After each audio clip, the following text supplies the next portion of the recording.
সবসময় তো ভালো ভিডিও আমি আপনাদের সাথে শেয়ার করি। আজকে পচা জিনিস কিভাবে কাজে লাগাবেন সেই ভিডিও আমি আপনাদের সাথে শেয়ার করব।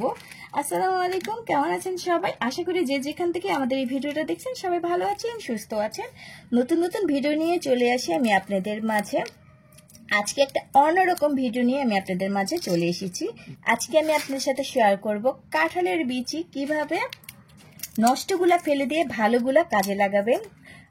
দেখুন আমার এখানে অনেকগুলো কাঁঠালের বিচি আছে। এখানে কিন্তু কিছুটা কাঁঠালের বিচি ভালো আছে, কিছুটা নষ্ট হয়ে গেছে। এখন যদি আমি ফেলে দিই পুরা কিন্তু ঝুড়ি সহই ফেলে দিতে হবে। আমি ফেলবো না, আমি এখান থেকে ভালো ভালো কাঁঠালের বিচিগুলা নিয়ে নেব। এখানে দেখুন আপনারা খোসাটা ছাড়ালেই কিন্তু বোঝা যাচ্ছে এখানে ভালো কোনটা কাঁঠালের বিচি আর কোনটা খারাপ কাঁঠালের বিচি। দেখুন, আর না হলে কিন্তু আমার এটা ফেলে দেওয়া লাগতো, আর আমি ফেলবো না।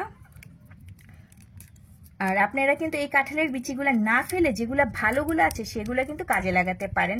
যেমন ভালো করে ভেজে আপনারা চাইলে কিন্তু ভর্তা করে ফেলতে পারেন, বা আপনারা চাইলে কিন্তু এটা ভালো করে ভেজে আপনারা খেয়েও নিতে পারেন। অনেকে কিন্তু কাঁঠালের বিচি পছন্দ করে থাকে, আমিও কিন্তু কাঁঠালের বিচি অনেক পছন্দ করে থাকি। আমি এই বিচিগুলো ভাজবো করে আসলে ভাজা হয় নাই, এই কারণে অনেকগুলো নষ্ট হয়ে গেছে। আর আমি নষ্টগুলো কিন্তু ফেলে দেব না, না ফেলে আমি এখান থেকে ভালোগুলো নিয়ে নেব আর বাকিগুলো ফেলে দেব। যদি আমি ফেলে দিতে চেতাম তাহলে পুরাটাই ফেলে দিতে হতো, সেজন্য আমি ফেলবো না। আমি খোসাগুলো ছাড়িয়ে দেখবো কোনগুলা ভালো আর কোনগুলা খারাপ। যেগুলো ভালো সেগুলো তো ম্যাজিকের মতন পেয়ে যাবো, আর যেগুলো খারাপ সেগুলো ফেলে দিতে হবে। দেখুন আমি অনেকগুলো কিন্তু ভালো পেয়ে গেলাম।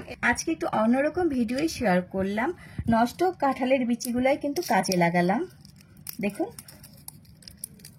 আর অবশ্যই কিন্তু আমার আপুরা ভাইয়ারা আজকের ভিডিওটা কেমন হচ্ছে, কারণ আজকের ভিডিওটা একেবারে একটা অন্যরকম ভিডিও আমি আপনাদের মাঝে শেয়ার করলাম। নিতে কিন্তু অনেকগুলোই কিন্তু নিয়ে ফেললাম। এটা একবারে নষ্ট, এটা আর আমি নেব না। দেখুন, যদি ফেলে দিতে হতো তাহলে সবগুলোই ফেলে দেওয়া লাগতো। যারা যারা কাঁঠালের বিচি খেতে পছন্দ করেন তারা কিন্তু এরকম করে চাইলেই কিন্তু আপনারা ভেজে নিতে পারেন বা ভর্তা করে নিতে পারেন, অনেক মজা লাগে।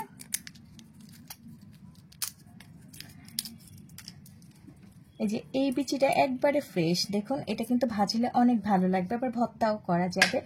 আরেকটা কথা বলে রাখছি যে অনেক সময় দেখা যায় যে কাঁঠালের বিচি একবারে যেরকম শক্ত হয়ে গেছে সেগুলা ফেলে দিতে হবে, চাইলে আপনারা ভর্তা করে নিতে পারেন। এই কাঁঠালের বিচিগুলা যদি আপনারা গরম পানিতে 1 থেকে 2 ঘন্টা ভিজিয়ে রাখেন, ভালো করে ভিজিয়ে রাখলে কিন্তু এটা একবারে নরম হয়ে যাবে আর ভর্তাটা করতে পারবেন সহজেই। অনেকে কিন্তু এটা জানেন না যে এরকম একটু শক্ত হয়ে গেছে, আমি এখন এটা ফেলে দিচ্ছি। না ফেলে আপনারা পানির মধ্যে ভিজিয়ে রাখতে হবে, গরম পানিতে লবণ দিয়ে আপনারা 1 থেকে 2 ঘন্টা ভিজিয়ে রাখবেন, তারপরে এটা ভর্তা করে ফেলবেন, দেখবেন যে অনেক টেস্ট লাগে।